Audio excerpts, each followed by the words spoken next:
Ser Podcast. Soy Alfonso Cardenal y en este episodio de Sofá Sonoro vamos a recuperar un formato especial del verano pasado. En 2025 dedicamos un programa a contar historias de finales. ¿Cómo fueron las despedidas de las grandes bandas?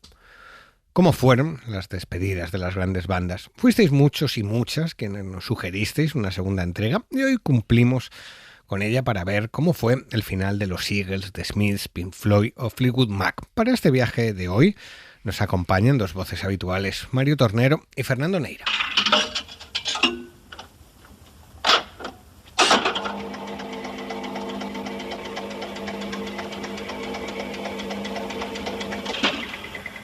Los grandes discos de la historia de la música se escuchan en el Sofá Sonoro de la SER.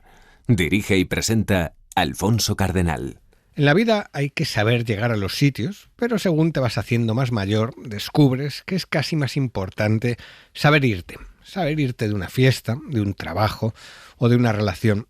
La música es un gran ejemplo de cómo los seres humanos fracasamos en esa tarea tan simple. No sabemos irnos, no sabemos acabar las cosas y cuando con el tiempo dudamos, solemos regresar a ese lugar en el que una vez fuimos felices. A veces es por nostalgia, otras por el calor de los aplausos y la mayoría de las veces, al menos en la música, porque el cheque tiene demasiados ceros como para rechazarlo.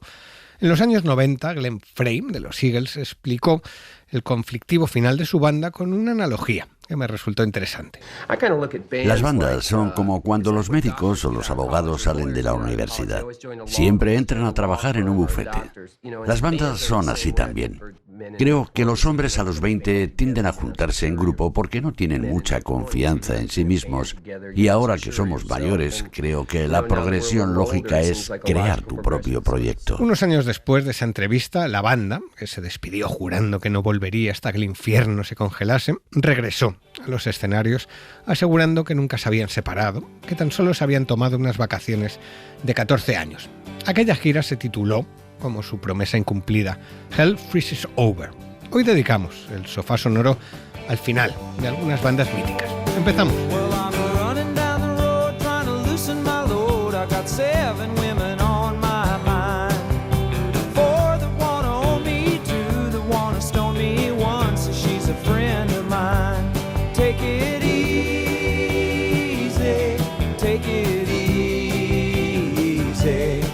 Don't let the sound of your own wheels drive you crazy. Lighten up while you still can. Don't even try to understand. Just find a place to make your stand and take it easy.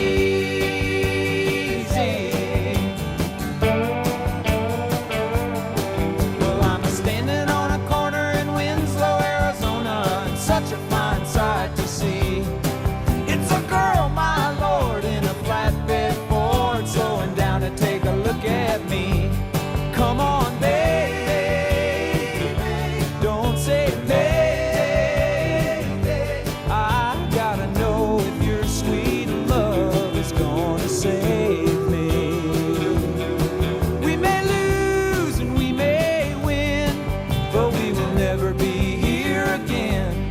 So open up, I'm climbing in.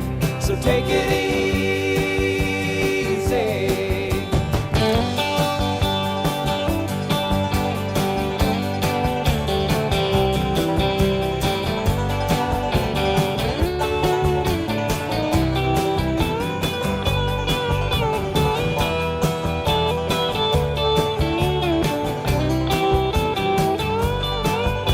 Con los Eagles arrancamos este Sofá Sonoro especial Finales, la segunda entrega del programa que hicimos el verano pasado y que muchos nos habéis pedido una segunda entrega en las redes sociales. En la primera parte, la del año pasado, hablamos de los Beatles, de The Band, de Zeppelin, Queen, de Supremes y hoy hacemos otra buena ración de grupos míticos con finales variados, algunos elegantes, otros polémicos y también hablaremos de los que se despidieron de este mundo desde un escenario y de los que se murieron al bajarse de su último concierto.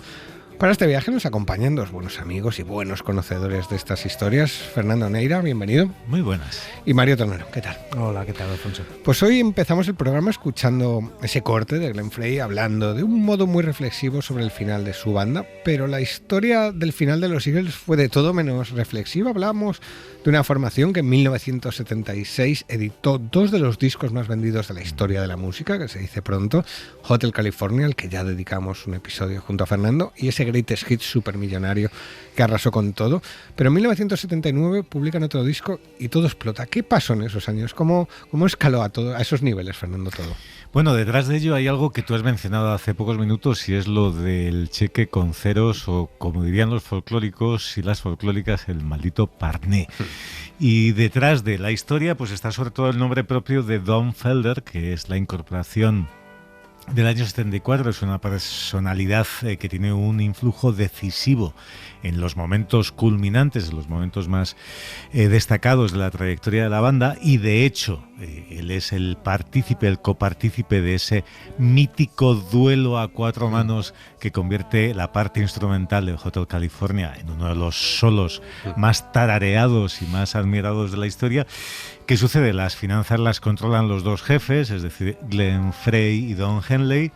Don Felder se considera históricamente agraviado en cuestiones de regalías, de derechos de autor, y bueno, pues lo que son las tensiones internas azuzadas por las cuestiones económicas. En el año 79 se graba el álbum The Long Run, que yo creo que no es, quizás sea el que menos me gusta de los Eagles, pero no deja de ser un buen álbum con sello Eagles.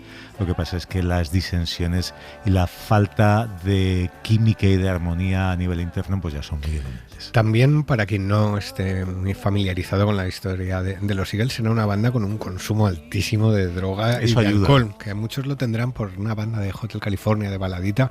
Eran unos buenos piezas todos ellos.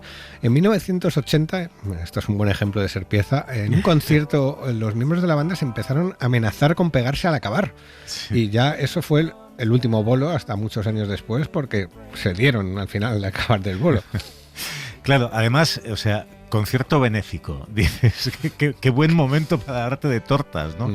En Long Beach es un concierto en apoyo de un senador demócrata, de Alan Cranston, ex periodista, que encarna esos ideales aperturistas, librepensadores de la banda. Es decir, el entorno es muy adecuado para una banda como los Eagles, pero sucede justo lo último que debería suceder nunca, y mucho menos en un contexto, digamos, de hermandad y de consecución de fondos para buenas causas, que es que hay una discusión banal en un momento entre canción y canción entre Felder y Glenn Frey. Se dice en algún comentario picajoso a micrófono abierto, se entera todo el lugar y bueno, pues acaban efectivamente llegando a las manos y acelerando ese proceso de disolución que era pues prácticamente inevitable. Este fue un final triste para una banda que había tocado el cielo, pero un final que solo fue el primero, porque hubo reunión, hubo más discos, hubo más giras en las que habían ya madurado, según decían, dejando las toneladas de drogas que consumían en los 70. ¿Cómo fue ese regreso, esa segunda parte de los Eagles? Es que la frase es tan buena que no solo merece que la hayas dicho tú y que la vuelva a mencionar yo, sino que sirva de título para que el álbum del año 94, Hell Freezes Over, porque ellos dicen, nosotros volveremos cuando el infierno se haya congelado, y entonces pues parece ser que hubo ese proceso de congelación. Es una vuelta a la actividad. Bueno, es un disco acústico con casi todo versiones acústicas de los viejos clásicos indispensables, pero hay 4 o 5 canciones nuevas.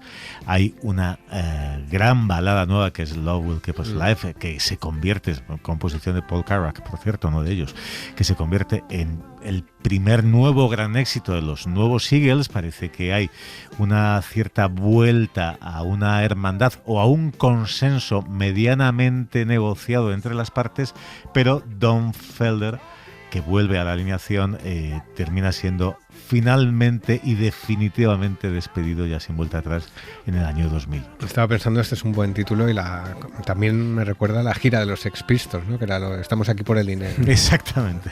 Me gusta la gente que no título. intenta engañarte, ¿no? Que te da lo que te está prometiendo. La historia de los Eagles tiene cierto aroma de final feliz tras esas vacaciones de 14 años. En 2016, hace 10 años, murió Glenn Frey y el viaje acabó ya para siempre. Otro de los finales más llamativos y aparentemente definitivos de la música fue el de los Smiths, banda que en 4 años lo dio todo y que explotó en su mejor momento por el choque brutal de sus personalidades, de sus músicos. Así anunció en la radio el mítico locutor John Peel el final del grupo. Reference to the Smiths. You also, of course, have heard on Janice's program earlier this evening confirmation of the rumours that have been going around for some time that Johnny Marr has left the Smiths, and how this is going to work out, frankly, I can't imagine. Take me out tonight, where there's music and there's people and the young and the light. Driving in your car, I never want to go home, because I haven't got one anymore. Take me out tonight, because I want to see people and I want to see life. Driving in your car, oh please don't drop me home, because it's not my home, it's their home and I'm welcome no more.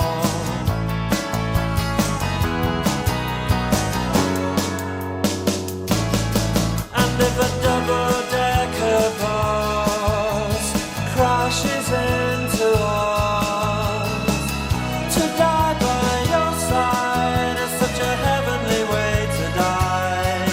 And if a 10-ton truck kills the both of us, to die by your side, well, the pleasure, the privilege is mine. Take me out tonight, take me anywhere, don't care, don't care, don't care. And in the darkened underpass, I thought, oh God, my chance has come at last. But then a strange fear gripped me and I just couldn't ask. El final de la banda de Morrissey y Johnny Marr provocó un terremoto en la música inglesa, porque The Smiths era una banda que, partiendo del underground, Mario, había llegado a lo más alto, y eso reconfiguró la música inglesa y la industria musical de las siguientes décadas, porque se asomó otro nuevo camino con sellos independientes, con bandas que recorrían otro camino hacia el estrellato diferente del que se había hecho en las décadas previas. Sí, es el momento donde en el Reino Unido nace el underground, el indie o como queramos llamarlo, ¿no? Y los Smiths son una buena punta de lanza, ¿no? The Smiths son algo totalmente nuevo y fresco en todo el escenario, en toda la escena musical. Para empezar, porque salen de Manchester, que Manchester en los años 80 era un agujero en el que no ocurría absolutamente nada bueno. De hecho, me gusta mucho la anécdota de Bernard Sumner, el guitarrista de Joy Division y luego de cantante también de New Order, que dijo que decía que nunca había visto un árbol hasta los 8 años. Que me parece muy significativo, parece una anécdota, pero es muy significativo de cómo se construye una ciudad, ¿no? Y en términos culturales no ocurría nada en ese lugar, ¿no? En Manchester, hasta que de repente pues estalla un poco el post-punk con Joy Division, y un poco más con Buzzcocks y un poco más tarde con The Smiths, ¿no? Que son los primeros en conquistar el mainstream desde un sello independiente, ¿no? El sonido de la guitarra de Johnny Marr, que era muy característico, la performance de Morrissey, todo eso era algo totalmente fresco, completamente novedoso. Tenían un discurso que además entraba como cuchillo en mantequilla en un momento social y político en Reino Unido, sí, muy en plena combustión, y los Smiths, por un lado, tenían una imagen muy de cultura popular, pero por otro lado tenían un discurso muy poderoso y muy incluso panfletario por momentos, ¿no? Y luego la masculinidad de Morrissey era maravillosa. Entonces, todo lo que aportan los Smiths a mediados de los 80 es completamente novedoso y fresco, ¿no? Pero todo el viaje dura apenas unos años muy convulsos, todos ellos, con muchas discusiones. ¿Cómo se gesta el final del grupo? Porque tiene una peculiaridad, que es que en este caso Johnny Marr sale corriendo. Sí, es igual que todo en el grupo ocurre en muy pocos años, en 4 años facturan muchos discos y un montón de grandes éxitos, de repente desaparecen, ¿no? Hay un momento donde Johnny Marr, después de grabar el último disco, de alguna manera dice, necesito un descanso, empieza a tocar con otros músicos, a probar, y cuando se entera Morrissey se lo toma como una traición. Y como solían hacer, que en el grupo, como solía hacer Morrissey, en lugar de ponerse a hablar con Johnny Marr, lo desvela, le critica en los medios de comunicación, en las revistas. Y cuando llega a oídos de Johnny Marr, él decide definitivamente romper con la banda, ¿no? La banda busca otro guitarrista durante un tiempo, graban algunos temas, pero la banda ya está herida de muerte, ¿no? Y en 2 meses cada uno ya está en proyectos diferentes y sin mirar atrás, The Smiths ya habían terminado.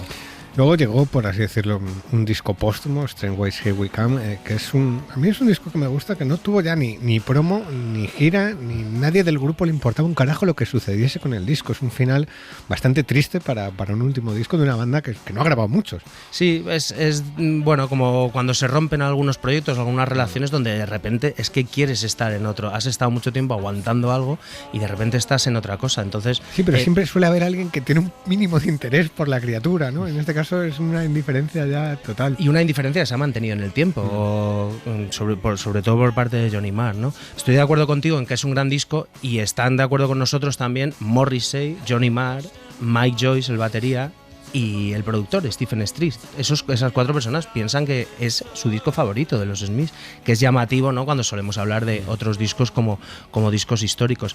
Y la causa de este favoritismo por parte de los miembros es que tiene una mayor variedad de sonido, se introduce en vientos, se introduce en cuerdas, a través de sintetizadores.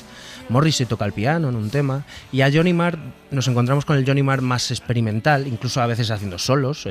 Johnny Marr en los discos anteriores no escucharás ningún solo, escucharás su sonido característico.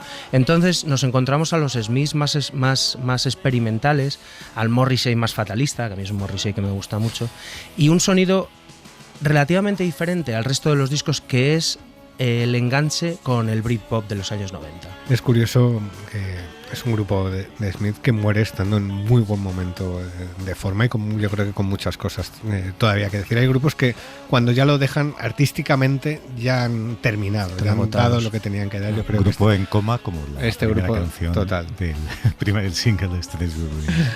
Bueno, a pesar de los años que han pasado desde entonces, todavía hay cruces alrededor del conflicto abierto y sangrante entre Johnny Marr y Morrissey. En 2024 Morrissey aceptó una oferta de reunión de la banda que Marr posteriormente rechazó. Ha habido disputas sobre el registro del nombre del grupo, no se ponen de acuerdo para editar recopilatorios. Morrissey ha acusado a Marr de autonombrarse custodio del legado del grupo y de tener periodistas afines que se dedican a atacarle.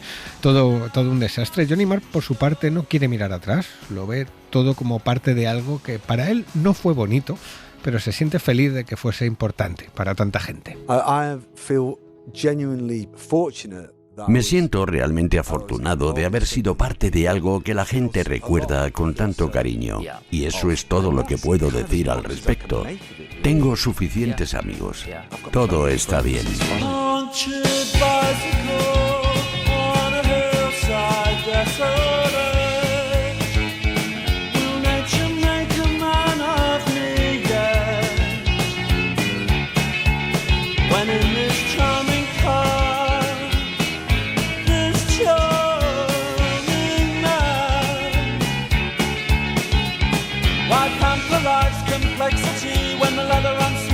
Passenger seat. I would go out tonight, but I haven't got a stitch to wear. This man said it's gruesome that someone so handsome should care.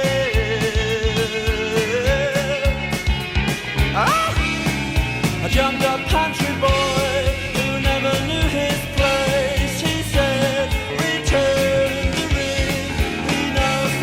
About these things, he knows so much about these things. I would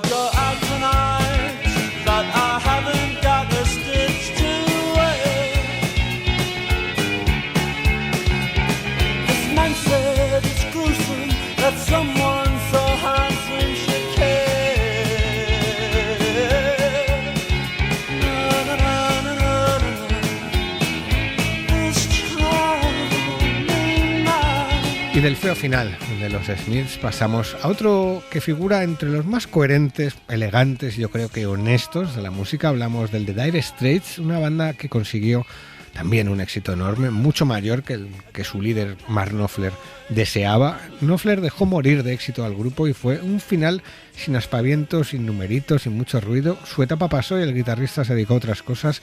¿Cómo fue, Fernando, esa cronología? Bueno, claro, es que Mark Knopfler, sobre todo en comparación con los personajes de los que venimos hablando, es todo un señor y un caballero, y de hecho se ha portado muy bien y habla todo el mundo muy bien de él, quizá con la excepción de su hermano, de David Knopfler, que es el único que sale de la banda de una forma fea en la época de Making Movies. Despedir a tu hermano, digamos que muy elegante no es. El hermano tiene cero éxito con sus discos en solitario, a pesar de que se parece muchísimo en la forma de cantar y en la forma de componer de Mark. Bueno, la cosa de los hermanos, pero por lo demás, Mark Knopfler se comporta muy bien.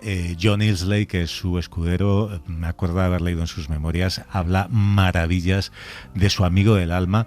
Podía sentir un poco la pena o el cierto rencor de decir, hombre, tú eres el jefe y vas a tener una trayectoria en solitario, para nosotros nos dejas sin la marca, y no existe ni siquiera ese echar en cara el final de la banda. Evidentemente el fenómeno del quinto álbum inolvidable, Brothers in Arms, es una cosa desmesurada. Mark Knopfler coge aliento dedicándose a esas bandas sonoras pequeñas y muy bonitas, hace proyectos paralelos, tiene ese disco a dúo con Chet Atkins, tiene esa banda paralela muy linda que se llaman Notting Hill Billies, y cuando han pasado 6 años y vuelven como Dire Straits al estudio y graban On Every Street, que es un buen disco, bueno, evidentemente la chispa, la gracia, la fascinación, todo ese fervor, aún teniendo una gira importante por delante,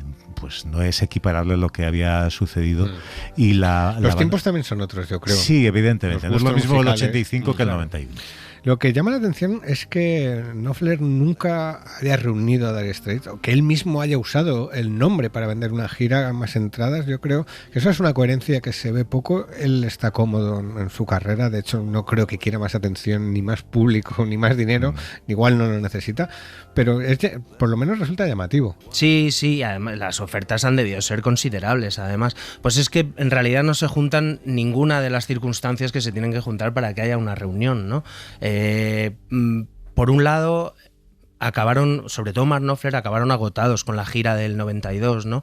John Illsley también, y yo creo que no querían ni pensar en una vuelta en un momento reciente. Pero luego, según ha ido pasando el tiempo, Mark Knopfler no se siente muy identificado con el material de Dire Straits. Él ha hecho una carrera en solitario bastante exitosa y con la que se siente muy cómodo.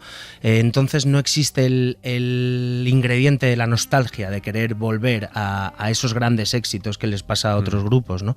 Y por último, pues el dinero no le debe faltar en ninguno de los casos. Con los royalties de los grandes temas de Dire Straits y con su carrera en solitario, que le ha ido bastante bien, pues no concurren ninguna de las razones, ¿no?, que ya vamos anunciando, que llevan a un grupo a reunirse y a hacer otra gira. También creo que hay un hecho importante, que es que creo que a Mark Knopfler no le apetece nada tocar en un estadio.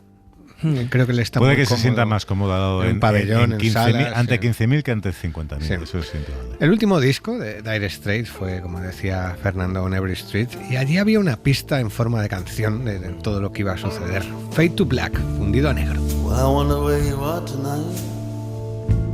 You're probably on a rampage somewhere. You have been known to take delight in getting in somebody's hand, and you always had the knack. Fade to black.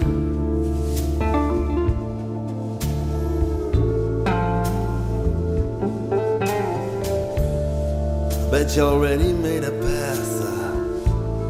I see a darkened room somewhere. You run your finger around the rim of his glass.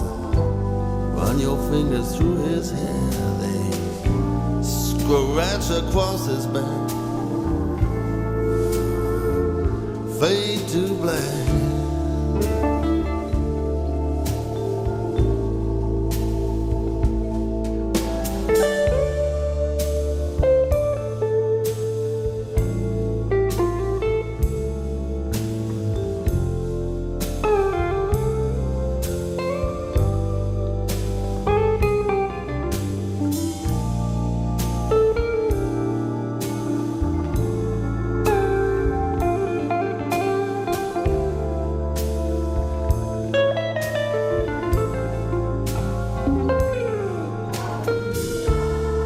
Well, maybe it's all for the best, but I wish I'd never been lassoed.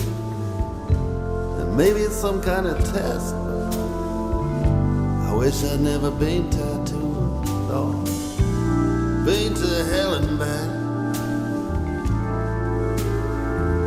Fade to black.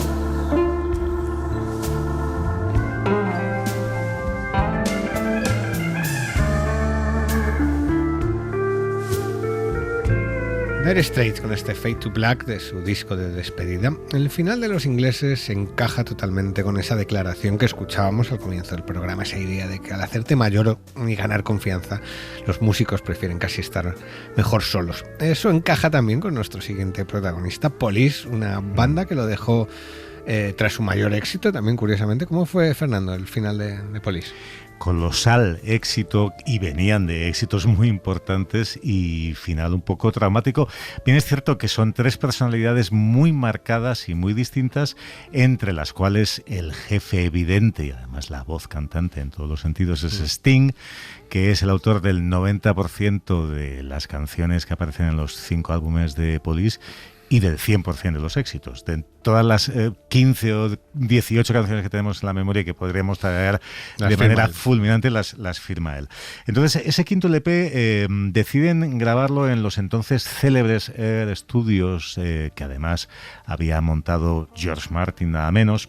Y la materialización, el proceso de grabación ya debió ser, por lo que cuentan las crónicas, bastante pesadillesco. Incluso el propio Martin, Sir George Martin, en algún momento hace poco menos que de casco azul de las Naciones Unidas para poner paz en todo aquello, y llega la gira de Synchronicity, que es un disco con un componente experimental en la cara 1 bastante llamativo para lo exitoso que es, porque luego está la cara B, que es un éxito tras otro, pero bueno, no es un disco tan sencillo, y a pesar de eso es un disco de un éxito colosal que trae consigo una gira absolutamente grandiosa, y en esa gira ya todas esas divergencias personales afloran hasta el extremo incluso de que Sting y Stewart Copeland llegan a las manos en unos camerinos y, en fin.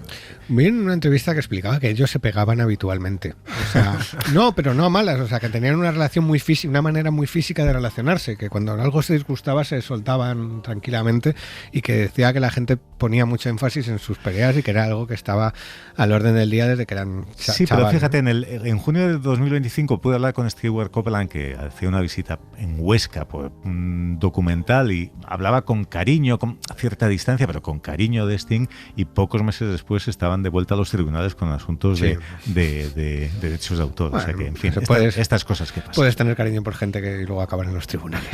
La tensión durante la grabación de Synchronicity era ya tremendamente... Como mencionaba Fernando, grababan en habitaciones separadas. Sting quería que la batería de Copland fuese lo más sencilla posible. De hecho, si lo hubiera podido eliminar y poner una programada, lo hubiera hecho. El otro, todo esto se lo tomó fatal. No quería tocar en Every Breath You Take. El ambiente era ya muy tóxico, pero nadie podía esperar que eso se trasladase a una ruptura fulminante tras terminar este álbum y aquella gira. Claro, con el tiempo, con la experiencia que nos da el tiempo, con el conocimiento de cómo se produjo ese disco, cómo se grabó, pues igual no nos extraña tanto, pero en ese momento, en el pico de fama en el que estaba, evidentemente fue un choque verlos romper.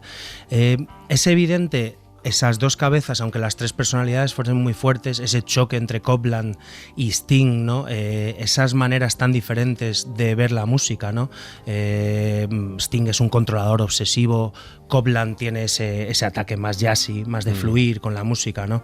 Que que de alguna manera a mí me recuerdan un poco a Pixies en este sentido, del que hablamos en el último programa, que la tensión de esas divergencias es lo que le da la energía a la música de alguna manera, pero también es ese cronómetro, esa cuenta atrás que va a acabar con el grupo, ¿no?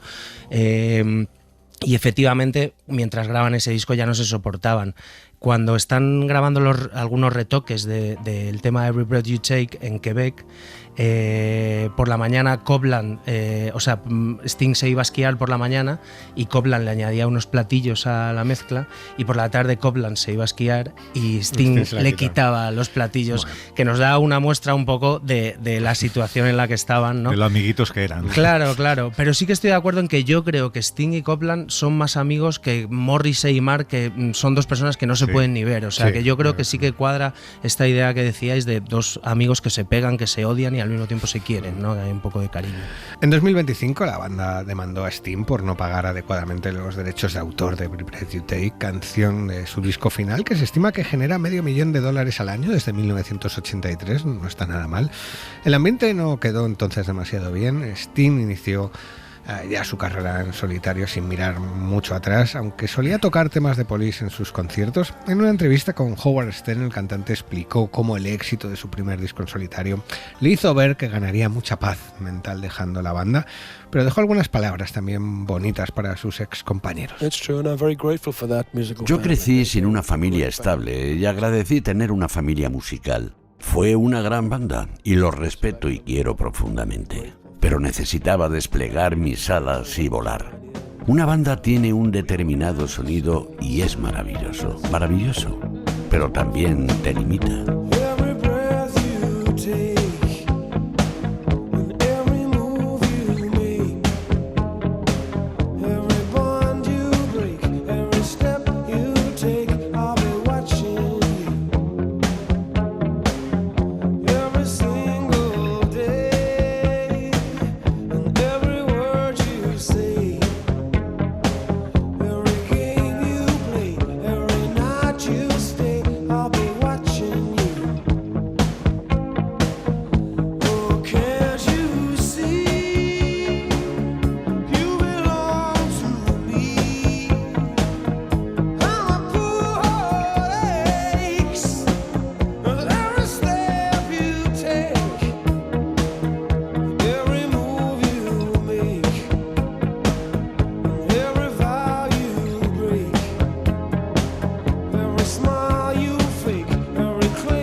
Final de Police, que también tuvo un breve y lucrativo regreso entre 2007 y 2008 con una gira sin un nombre tan llamativo.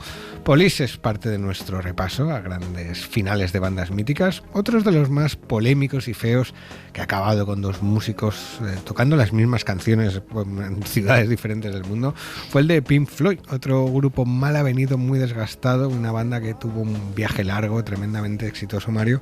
Final triste también. Sí, bueno, una banda que que no se ha dicho ya de Pink Floyd. Más que una banda, quizás es una catedral de la historia de la música, ¿no?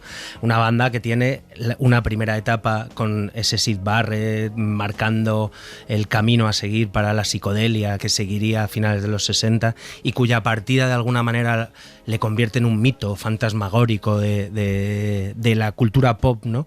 Esa sustitución, no sustitución por Gilmour, sino sale uno, entra otro, ¿no? El amigo de Barrett con esa importancia histórica como guitarrista, y luego no tantos grupos pueden hablar de una primera etapa importante y una segunda etapa donde en 6 años Dark Side of the Moon, Wish You Were Here, The Wall, esos discos poliédricos, pantagruélicos quizá, ¿no?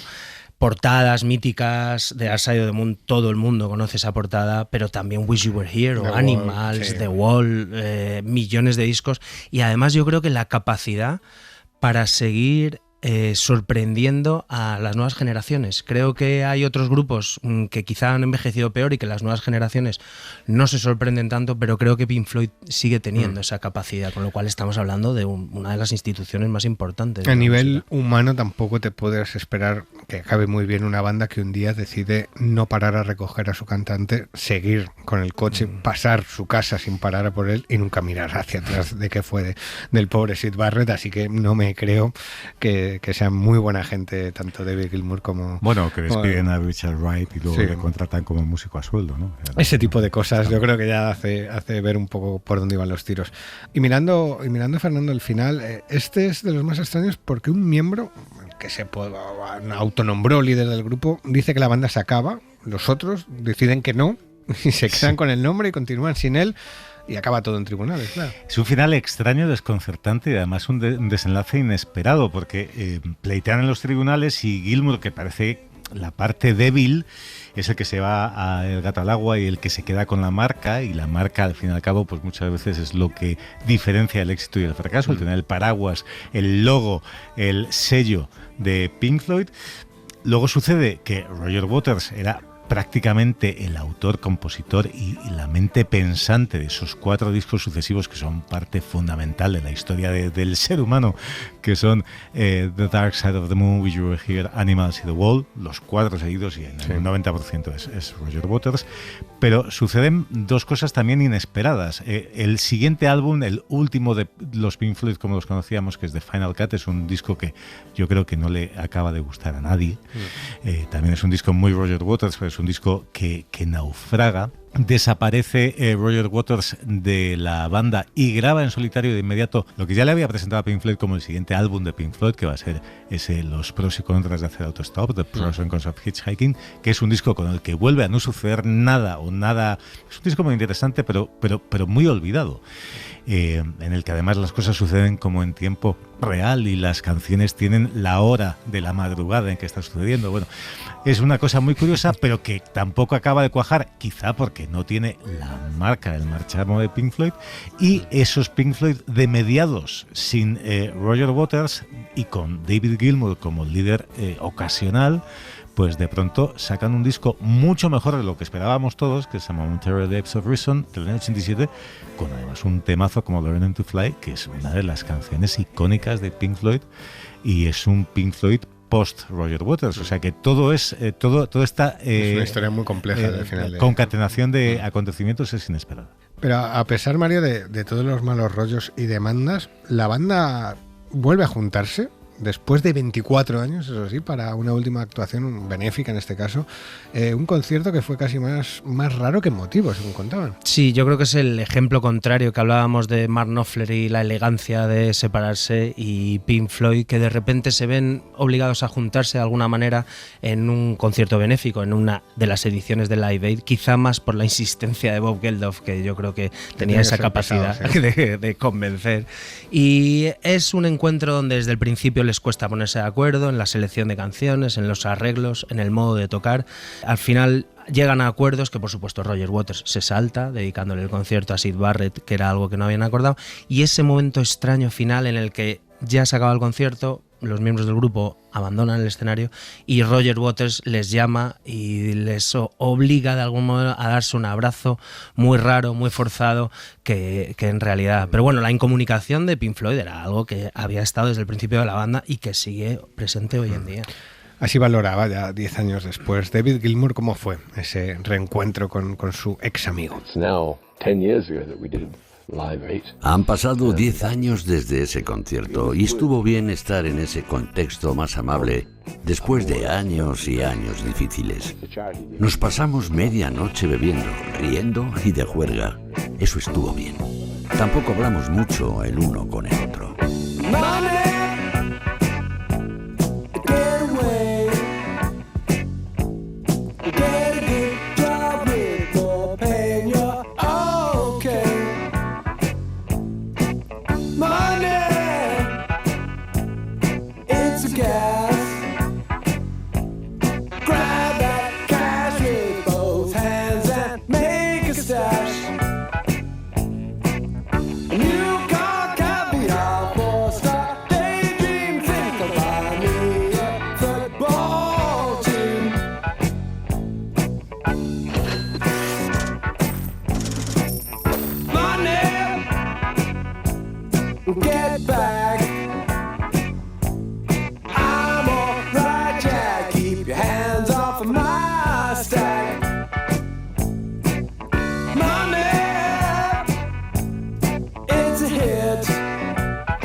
El extraño final de Pink Floyd con esos desencuentros eternos entre Roger Waters y David Gilmour, dos tipos que nunca se entendieron bien y que juntos hicieron algunos de los discos más importantes de la historia del rock, también de los más exitosos, algo que comparte nuestra siguiente banda, un grupo que ha vivido en el alambre toda su existencia con cambios radicales de formación y con múltiples finales. Se trata de Fleetwood Mac, Fernando, una banda con dos etapas muy marcadas. Sabes que aquí me das en el punto débil, porque es una de mis bandas favoritísimas. Está la época de Peter Green y la época californiana, esos años dorados a nivel del pop, con ese triplete de compositores absolutamente imbatible que son Stevie Nicks, Steve McVie y Lindsey Buckingham. Bien es cierto que hay una etapa intermedia, que es esos discos, sí. Efectivamente, esos discos semi-olvidados, esa época de transición en que ya está Steve McVie, pero hay unos líderes efímeros, sobre todo Bob Wells y Danny Kirwan, algo muy desdichado.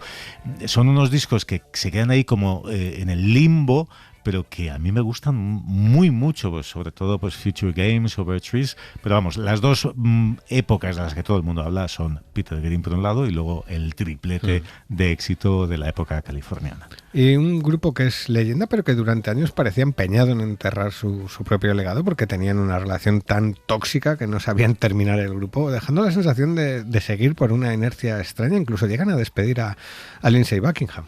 Sí, este sería el caso menos habitual, ¿no? Que yo creo que es el modelo telenovela, ¿no? De ruptura, que es cómo romper con una banda y permanecer en ella al mismo tiempo, ¿no? Como en una cuestión extraña.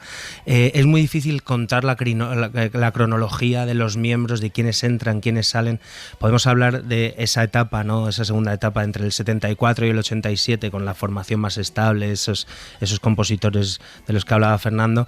Y a partir del 87 empiezan, pues Buckingham se va, luego se va va Stevie Nicks, se reúnen para el concierto de investidura de Bill Clinton, luego y en el 95 sacan el 16º álbum, que es un fracaso total, y ahí deciden, bueno, ya está, hasta aquí hemos llegado, rompemos, y luego se empiezan a llamar unos a otros, sin decírselo a unos, se empiezan a juntar unos tal, y de repente acaban todos juntos otra vez grabando más discos y dices, no tiene ningún sentido, y así hasta 2022, hasta que la muerte no se para. Hasta que muere Christine McVie, evidentemente, efectivamente, y es una cuestión muy extraña, muy difícil de entender y más de contar.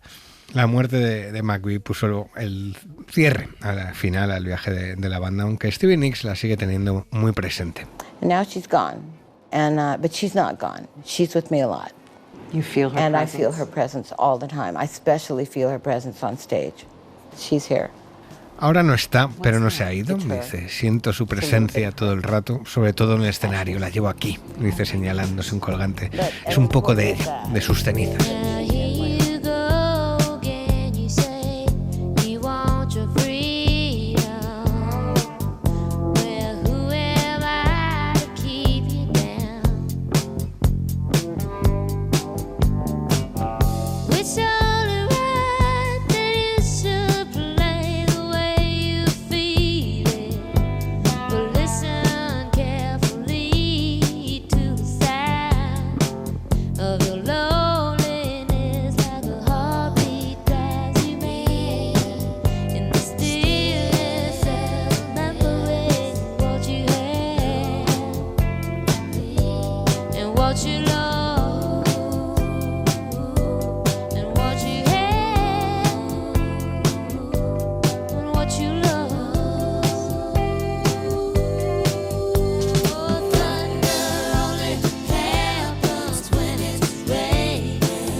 Maravilloso este Dreams de Fleetwood Mac, banda que en las peores condiciones emocionales que se pueden tener consiguió grabar uno de los discos más bonitos y exitosos de los años 70, ese Rumors, que capta la desintegración sentimental de las parejas que formaban Fleetwood Mac, trabajo que dedicamos un sofá sonoro junto a Fernando Neira. Las despedidas de las bandas más queridas pueden ser tristes, pero también hay adioses trágicos, como la lista de músicos que han muerto en el escenario. El adiós más grandioso para un músico, el morir con las botas puestas.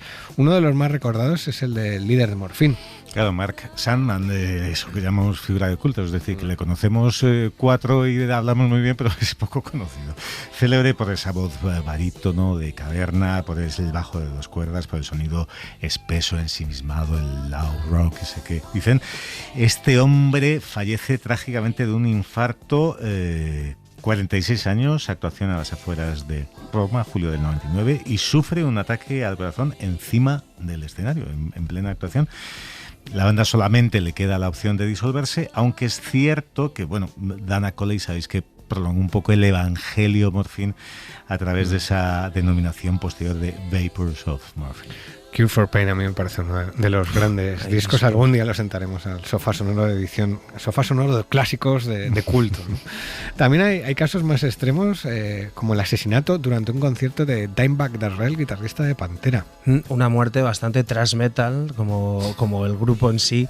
Bueno, un concierto en Ohio, 2004, pues un tipo del público desenfunda una pistola y le descerraja varios tiros en el pecho que acabarían siendo fatales. Y no solo eso, sino que mata al empleado de seguridad de la banda, al del local y a otro civil que intenta ayudar ahí, hiriendo a otras 3 personas, y no son capaces de reducirle hasta que entra un policía y le mete un tiro en la cabeza. Estas cosas que ocurren en Estados Unidos y que solo pueden ocurrir en Estados Unidos. Bueno, me conecta con lo de Eagles of Death Metal en París, ¿no? También eso era un atentado, en este caso es un psicópata, ¿no? Hay otro de los casos más recordados fue el de Miriam Makeba, Mama África, que se desplomó tras terminar de cantar en un concierto benéfico contra la camorra en Italia, que fue un final a la altura del legado de esta señora. Literalmente, la verdad es que una abanderada y una pionera en la lucha contra la segregación, la lucha feminista, sudafricana, activista perseguida por el apartheid, tiene que exiliarse en Estados Unidos. En Estados Unidos la protege Harry Belafonte en un momento en el que Belafonte era una personalidad absolutamente célebre, y en el año 67 graba ese gran himno que es Pata Pata, que es una canción deliciosísima, significa toca toca. Acaba siendo el mayor éxito mundial del pop africano de todos los tiempos, y como curiosidad, efectivamente, lo sigue cantando Miriam Makeba hasta su último suspiro. 9 de noviembre de 2008 está interpretando Pata Pata en un festival del sur de Italia contra la mafia a favor del periodista Roberto Saviano, y nada más concluir la interpretación de su gran mítico éxito se desploma en el escenario y fallece pocos minutos después al llegar al hospital. Legendario a la altura de Mama África, esa Miriam Makeba a la que dedicamos. Fue contigo, Mario, ¿verdad? Un sofá sonoro contar sus inicios de su carrera y sus exilios por diferentes países huyendo de las luchas en las que se metía la señora Makeba.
África vamos llegando al final de nuestro episodio especial de hoy. Buen momento para recordar que en las notas de este podcast, quienes nos escuchéis en este formato, encontraréis un playlist con los programas que hemos dedicado a Fleetwood Mac, a Pink Floyd, a los Smiths o a Miriam Makeba, que forma parte de estos artistas que fallecieron en el escenario. Si miramos los casos de músicos que han muerto después de terminar de actuar, la lista también es importante. Hay casos duros como el de Scott Weiland de Stone Temple Pilots, que murió en el autobús de su banda tras un bolo en 2015 con 48 años. El de Chet Baker, leyenda del jazz, en un caso bastante extraño, a caerse de una habitación de un hotel en el centro de Ámsterdam después de actuar.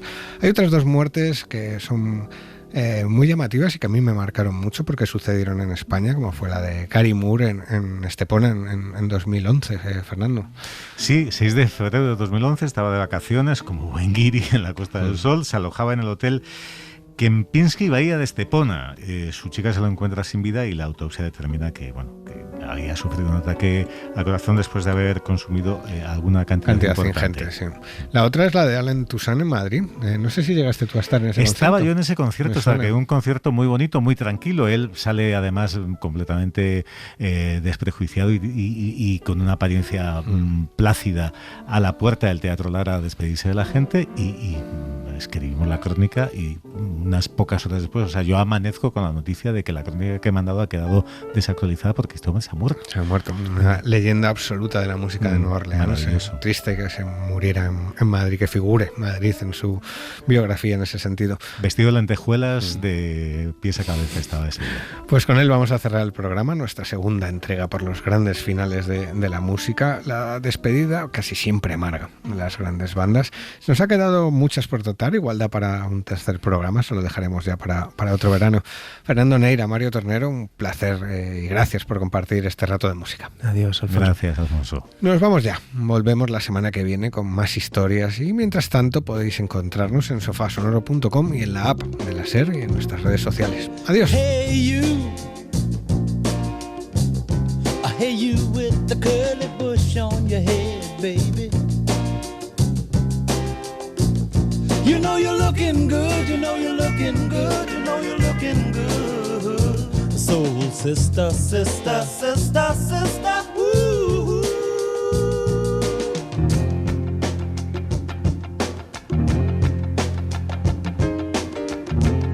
You're looking good, honey. Thank you, brother. Thank you, baby. Hey you, hey you with the bad hip boots on, little girl, you're the best in the world. It sure would be nice, honey, if I could just make you my girl.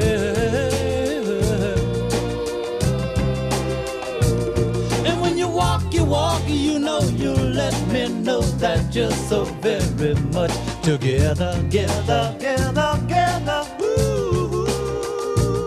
And when you talk to me, honey, you know you make me feel lighter than a feather. I've never known it, but I've always wanted the best in life.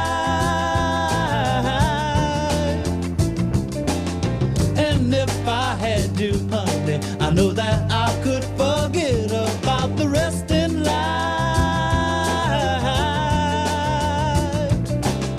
I can't conceal, no, the way I feel.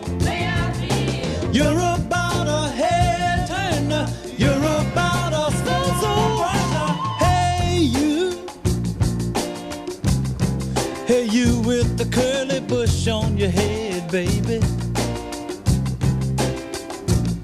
You know you're looking good, you know you're looking good, you know you're looking good. Soul sister, sister, sister, sister. Ooh. And hey you with the bad hip boots on, little girl. Para no perderte ningún episodio, síguenos en la aplicación o la web de la SER, Podium Podcast o tu plataforma de audio favorita.